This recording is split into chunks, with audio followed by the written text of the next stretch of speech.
السلام علیکم ناظرین، آپ دیکھ رہے ہیں دارالوحی انسٹیٹیوٹ میں محمد اویس مرصد کریم محمدی صاحب موجود ہیں۔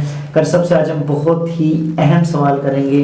لوگ پریشان ہوتے ہیں کہ ہم پر جادو ہو گیا ہے، اکثر لوگ مائیں بہنیں پریشان ہوتی ہیں، سوال کرتی ہیں کہ ہم پر جادو ہو گیا ہے، تو خود انسان اپنا جادو کیسے چیک کر سکتا ہے؟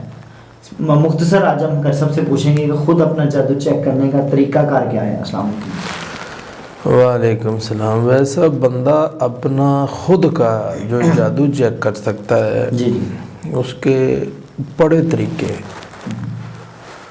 بعض نے پانی پر کیا ہے، بعض نے کپڑے پر کیا ہے، اسی طرح بعض اور بھی کئی طریقوں سے کرتے ہیں۔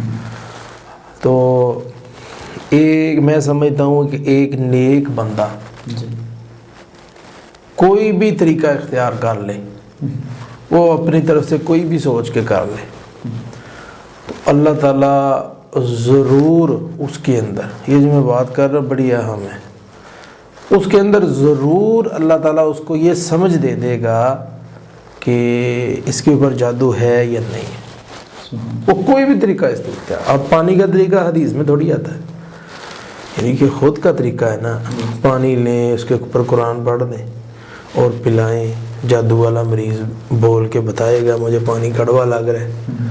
تو اس کے علاوہ کوئی بھی چیز لے کے کی جا سکتی، جس کے اوپر کلام پڑھ دی جائے، وہ کوئی بھی چیز ہو، یہ موٹی علامت ہے کہ جادو کا مریض وہ کھا نہیں سکتا، اس کو فوری طور پہ گھبراہٹ، گھٹن، الٹیاں ایسی نوعیت ہو جائے گی۔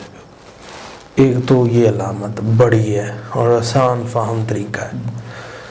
دوسرے نمبر پر جادو کا جو مریض ہوتا ہے اس کے اوپر جو بڑی علامت ہے، اس کے خواب اچھے نہیں ہوتے، یہ بڑی علامت ہے۔ کہ جو نمبر 3 تیسرے پر یہ ہے کہ اس کے جسم میں درد رہے گی، شدید درد کا شکار رہے گا۔ تو علامات اور بھی ہیں، ایک علامت یہ ہے کہ اس کی دماغی حالت صحیح نہیں رہے گی۔ یہ اللہ کے نبی صلی اللہ علیہ وسلم پر جب جادو ہوا تھا تو رسول اللہ صلی اللہ علیہ وسلم کی حالت دماغی صحیح نہیں تھی، تو یہ موٹی بڑی علامت ہے۔ تو جو بندہ بہت زیادہ ہائپر ہوتا ہے نا، تو اس کو چیک اپ کروانا چاہیے کہ ہو سکتا ہے اس کے اوپر جادو۔ جی ناظرین، اگلے پروگرام میں پھر حاضر ہوں گے، ہمیں اجازت دیجیے، اللہ حافظ۔ قد صدقت الرؤيا إنا كذلك